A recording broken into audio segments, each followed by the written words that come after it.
हर 34 second में दुनिया का एक इंसान हार्ट अटैक से मर जाता है और हम सबको लगता है कि इसका रीज़न है हाई कोलेस्ट्रॉल। जी हाँ, कोलेस्ट्रॉल का बढ़ना आपके हार्ट के लिए बुरा है, लेकिन सच ये है कि कोलेस्ट्रॉल अकेला इतना ज़्यादा डेंजरस नहीं है जितना कि हम सोचते हैं।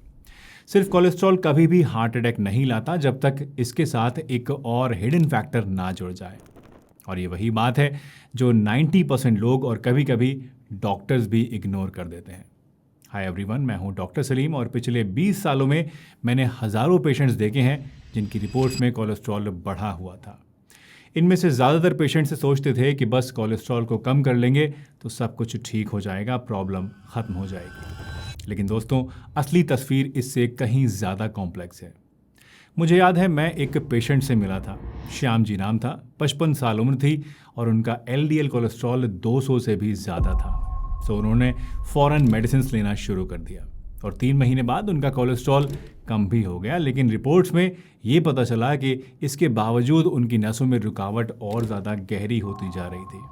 और ये सिर्फ श्याम जी की बात नहीं है, ये कहानी ऐसे हज़ारों लोगों की है जो कि इस बात से कन्फ्यूज़ रहते हैं और पूछते हैं कि डॉक्टर साहब, कोलेस्ट्रॉल तो कम हो गया है लेकिन फिर भी मेरी ब्लॉकेज क्यों बढ़ती जा रही है। आई एम श्योर ये सवाल आपके मन में भी आ रहा होगा। तो चलिए सबसे पहले इसी सवाल का जवाब ढूंढने की कोशिश करते हैं और उसके बाद समझेंगे कि इस प्रॉब्लम का असली सॉल्यूशन क्या है। सिंपल भाषा में समझें तो हमारी आर्टरीज एक पाइप की तरह होती हैं जिनमें से ब्लड स्मूथली फ्लो करता रहता है।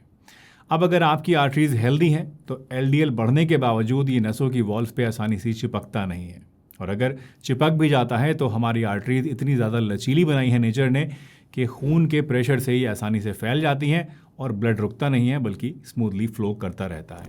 असली प्रॉब्लम दोस्तों तब शुरू होती है जब नसों की दीवार में छोटी छोटी इंजरीज होने लगती हैं और बॉडी तुरंत हीलिंग मोड में आ जाती है और वहाँ पर इन इंजरीज को हील करने के लिए वाइट ब्लड सेल्स, प्रोटीन और कोलेस्ट्रॉल, ये सब चीज़ें मिलकर एक पैच बना लेते हैं और धीरे धीरे यही मैला यानी यही गंदगी वहाँ पर जमा हो जाती है और एक प्लैक की शक्ल ले लेती है।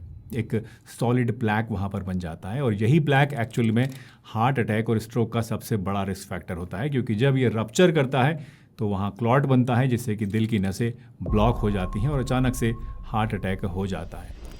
लेकिन सवाल ये आता है कि आर्टरीज़ की वॉल्स में आखिर ये इंजरीज होती क्यों हैं? तो इसके पीछे एक छुपा हुआ फैक्टर होता है जो है क्रॉनिक इन्फ्लेमेशन। अब ये क्रॉनिक इन्फ्लेमेशन क्यों होता है, इसके पीछे एक बहुत लंबी चौड़ी साइंस है जो कि पूरी डिटेल में समझने की आपको ज़रूरत नहीं है। बस आप शॉर्ट में समझ लीजिए कि जब आपकी बॉडी के अंदर इंसुलिन रेजिस्टेंस पैदा होता है तो उससे हमारी बॉडी में अंदरूनी तौर पर क्रॉनिक इन्फ्लेमेशन शुरू हो जाता है और ये इंसुलिन रेजिस्टेंस जो है ये ज़्यादा शुगर लेने की वजह से होता है। तो आप कह सकते हैं कि क्रॉनिक इन्फ्लेमेशन का एक बहुत बड़ा रीज़न जो है वो ज़्यादा शुगर का इस्तेमाल करना होता है।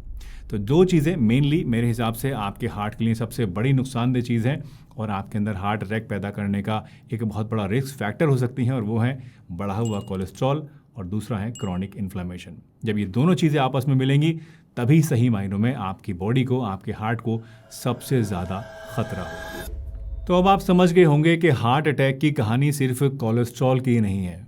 असली रिस्क तब बनता है जब कोलेस्ट्रॉल और इन्फ्लेमेशन एक साथ मिलकर आपकी आर्टरीज को ब्लॉक करने लगते हैं। लेकिन अब सवाल ये भी आता है दोस्तों कि क्या कुछ ऐसी रेमेडीज़ हैं जो कि न सिर्फ कोलेस्ट्रॉल को बैलेंस करें बल्कि हमारी बॉडी के अंदर जो इन्फ्लेमेशन है उसको भी शांत करें और दिल को अंदर से मजबूत भी बनाएं? इसका जवाब है हाँ। आयुर्वेद में हमें कुछ ऐसी बहुत ही बढ़िया रेमेडीज़ मिलती हैं जो कि एग्जैक्टली यही काम करती हैं। और लाइक कोलेस्ट्रॉल लोअरिंग पिल्स, ये एक होलिस्टिक अप्रोच देती हैं जो कि आपके दिल की हर तरफ से रक्षा करता है। और जानते हैं सबसे एक्साइटिंग बात क्या है? सबसे एक्साइटिंग बात यह है कि अब साइंस भी इन रेमेडीज़ की ताकत को मानने लगी है। तो चलिए एक एक करके रिवील करते हैं वो 3 सबसे पावरफुल रेमेडीज़ जो कि ब्लॉकेज का रिस्क कम करती हैं। और याद रखिएगा, वीडियो के एंड में मैं आपको एक बोनस सीक्रेट भी बताऊंगा जो कि इन रेमेडीज़ के इफ़ेक्ट को डबल कर देगा।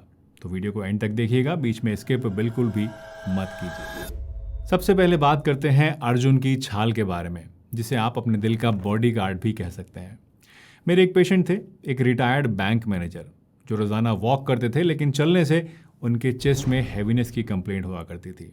फिर उन्होंने अर्जुन की छाल लेनी शुरू कर दी और 6 हफ्तों के बाद उन्होंने मुझसे कहा कि डॉक्टर साहब, पहले मेरी 10 मिनट वॉक करने में ही जान निकल जाया करती थी, मेरी सांस फूल जाया करती थी, लेकिन अब मैं 25 मिनट तक आसानी से वॉक कर पाता हूँ।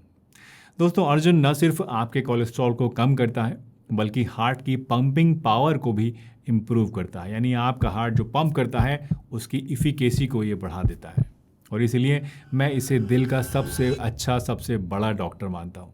दोस्तों, अर्जुन की छाल के अंदर टैनिन्स और फ्लेवोनॉइड्स होते हैं जो कि आर्टरीज के अंदर होने वाले डैमेज को हील करते हैं, हार्ट की मसल्स को स्ट्रांग बनाते हैं, हार्ट की पंपिंग पावर को बढ़ाते हैं और इन्फ्लेमेशन को भी शांत करते हैं। सोचिए, आपका हार्ट अगर एक पुराना इंजन है तो अर्जुन की छाल उस इंजन के लिए एक प्रीमियम इंजन ऑयल की तरह काम करता है, जिससे इंजन और ज़्यादा अच्छे से चल पाता है। अर्जुन की छाल आपको बाज़ार के अंदर या फिर ऑनलाइन आजकल पाउडर फॉर्म में आसानी से मिल जाएगी। तो बस आप रात को डिनर करने के 1 घंटे के बाद 1 चम्मच ये पाउडर लीजिए और इसे 1 ग्लास पानी में बॉईल करके क्वाथ बनाकर इसको छान कर आप पी लीजिए। वैसे अर्जुन को अपने डेली रूटीन में इंक्लूड करना उतना भी आसान नहीं है, ना ये ईजिली कई बार अवेलेबल होता है और ना ही इसे प्रिपेयर करना इतना आसान होता है, काफ़ी ज़्यादा टाइम कंज्यूमिंग होता है। और इसलिए मैं आपको एक आयुर्वेदिक और नेचुरल जूस के बारे में बताना चाहूँगा, जिसका नाम है 1SAR 45+ cholesterol balance juice. 1SAR 45+ cholesterol balance juice आपके हार्ट हेल्थ का ध्यान रखने के लिए बनाया गया है। इस जूस की खास बात यह है कि इसमें unique blend of 8 powerful herbs use की जाती हैं जो कि रेयर और एग्जॉटिक जगहों से फ्रेशली सोर्स्ड होती हैं, ताकि उनकी प्योरिटी और बेनिफिट्स मेंटेन रहें। इनमें सबसे खास हर्ब्स हैं गुग्गुल और अर्जुना, जो कि आपको एक साथ मार्केट में अवेलेबल किसी भी और जूस में नहीं मिलेंगे। गुग्गुल एलडीएल यानी बैड कोलेस्ट्रॉल और ट्राइग्लिसराइड्स को कम करता है और एचडीएल यानी आपके गुड कोलेस्ट्रॉल को बढ़ाता है, और अर्जुना, जैसे मैंने आपको पहले बताया, ये आपके हार्ट मसल्स को स्ट्रांग बनाता है और ब्लड सर्कुलेशन को भी बॉडी में इम्प्रूव करता है। इसके अलावा इसमें garlic, Apple cider vinegar, ginger, lemon, turmeric और हनी, जो कि लिपिड मेटाबॉलिज्म को बैलेंस करते हैं और आर्टरीज में प्लैक बिल्डअप को रोकते हैं, ये सारी चीज़ें भी इसमें यूज़ की जाती हैं।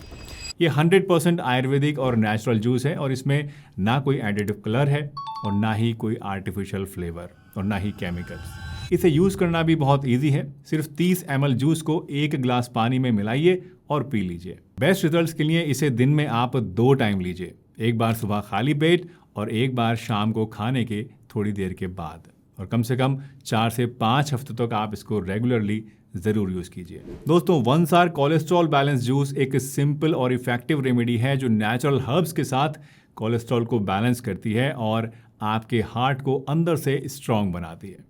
इसका लिंक आपको डिस्क्रिप्शन में और फर्स्ट कमेंट में मिल जाएगा, तो एक बार इसको आप ट्राई करके ज़रूर देखिए। दूसरी रेमेडी है गुग्गुल, जिसका नाम शायद आपने कोलेस्ट्रॉल कम करने वाली दवाओं की लिस्ट में कम ही सुना होगा, लेकिन अगर आयुर्वेद की बात करें तो ये कोलेस्ट्रॉल और इन्फ्लेमेशन को कम करने के लिए one of the best herbs मानी जाती है। ये बेसिकली एक रेजिन टाइप का होता है जिसमें गुग्गुल स्ट्रॉन होता है, जो कि लिवर के अंदर कोलेस्ट्रॉल मेटाबॉलिज्म को कम करता है। क्लिनिकल स्टडीज कहती हैं कि 12 वीक्स तक गुग्गुल लेने से एलडीएल और ट्राइग्लिसराइड्स 20 से 25% तक कम हो जाते हैं, और साथ ही जैसा मैंने आपको बताया, ये इन्फ्लेमेशन मार्कर्स को भी कम करता है। मेरे एक पेशेंट ने जब त्रिफला गुग्गुल डेली लेना शुरू किया तो उनका सिर्फ कोलेस्ट्रॉल ही कम नहीं हुआ, बल्कि पेट की चर्बी भी धीरे धीरे कम होने लगी, और इसलिए आयुर्वेद में इसे मेदोहर यानी फैट डिसॉल्विंग हर्ब कहा जाता है। गुग्गुल आपको मार्केट में टैबलेट्स की फॉर्म में या कैप्सूल फॉर्म में आराम से मिल जाएगा, तो आप चाहें तो लंच के बाद 1 से 2 टैबलेट त्रिफला गुग्गुल की गर्म पानी के साथ कम से कम 2 से 3 महीने तक ले सकते हैं। इससे आपको ज़रूर फ़ायदा होगा। दोस्तों, पहली और दूसरी रेमेडी जो मैंने आपको बताई है वो प्योरली आयुर्वेदिक हर्ब्स हैं, लेकिन अगर आप कोई ऐसी सिंपल चीज़ यूज़ करना चाहते हैं जो कि आपके किचन के अंदर ही आपको आसानी से मिल जाए, तो आप गार्लिक यानी लहसुन को भी यूज़ कर सकते हैं। गार्लिक के अंदर एलिसिन नाम का एक कंपाउंड होता है जो कि कोलेस्ट्रॉल को ऑक्सीडाइज होने से रोकता है और हमारे ब्लड को नेचुरली थिन बनाता है, यानी खून को पतला करता है, जमने से रोकता है। कुछ मेटा एनालिसिस स्टडीज़ कहती हैं कि गार्लिक से टोटल कोलेस्ट्रॉल 15 से 20 मिलीग्राम तक कम हो सकता है और ब्लड प्रेशर भी इससे कंट्रोल में रहता है। गार्लिक को यूज़ करना भी बहुत ज़्यादा सिंपल होता है। बस रोज़ाना सुबह खाली पेट 1 से 2 रॉ गार्लिक क्लोव्स आप क्रश करके गुनगुने पानी के साथ ले सकते हैं, और इससे आपको अपने दिल को हेल्दी रखने में काफ़ी ज़्यादा हेल्प मिलेगी। लेकिन हाँ, एक बात हमेशा ध्यान रखिएगा कि शुरू में एक या आधी कली से ही हमेशा स्टार्ट करें, क्योंकि कुछ लोगों को क्या होता है, इसे लेने से पेट में जलन या फिर उल्टी की शिकायत भी हो सकती है। तो शुरू हमेशा कम क्वांटिटी से करें और अगर सब कुछ ठीक रहता है, आपको कोई प्रॉब्लम नहीं होती है, तो धीरे धीरे आप इसकी क्वांटिटी को बढ़ाकर 2 कलियों तक भी लेकर जा सकते हैं। दोस्तों, ये रेमेडीज़ अपना फुल मैजिक तभी दिखाती हैं जब आप उन्हें हेल्दी लाइफस्टाइल के साथ कंबाइन करते हैं।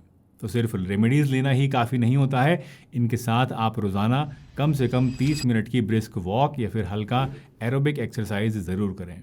और अगर पॉसिबल हो और एक्टिव हार्ट इश्यूज़ आपको ना हो तो आप चाहें तो वेट ट्रेनिंग यानी जिम जाकर हल्के फुल्के वेट्स वगैरह भी उठा सकते हैं। और साथ ही साथ अपनी डाइट में ओट्स, फ्लैक्स सीड्स, जौ का आटा, ईसबगोल और अखरोट जैसे हाई फाइबर फूड्स को भी आप ज़रूर इंक्लूड कीजिएगा। साथ ही स्ट्रेस से जितना हो सके उतना बचिए, अपने आप को इससे दूर रखिए और यकीन मानिए अगर आप ऐसा करते हैं तो आप इन रेमेडीज़ के इफ़ेक्ट को डबल कर सकते हैं, इनका फ़ायदा और भी ज़्यादा बढ़ा सकते हैं। तो दोस्तों, अब आप समझ गए होंगे कि हार्ट अटैक्स होने के पीछे की असली साइंस क्या है। जी हाँ, कोलेस्ट्रॉल तो बुरी चीज़ है ही, लेकिन असली प्रॉब्लम तब शुरू होती है जब बॉडी में इन्फ्लेमेशन उसके साथ मिल जाता है।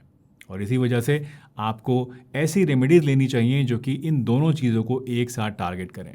उम्मीद है ये वीडियो आपको आज हेल्पफुल लगी होगी और इससे आपने कुछ ना कुछ नया ज़रूर सीखा होगा। वैसे जब हार्ट अटैक होता है तो उससे कई दिन पहले हमारी बॉडी बहुत सारे सिग्नल्स हमें देने शुरू कर देती है। अगर इन्हीं सिग्नल के बारे में आप समझना चाहते हैं जो कि आपको हार्ट अटैक होने से कुछ दिन पहले दिखने शुरू हो जाते हैं, लेकिन हम लोग जाने अनजाने उनको इग्नोर कर देते हैं, तो अब आप यहाँ क्लिक करके इस वीडियो को ज़रूर देखिए।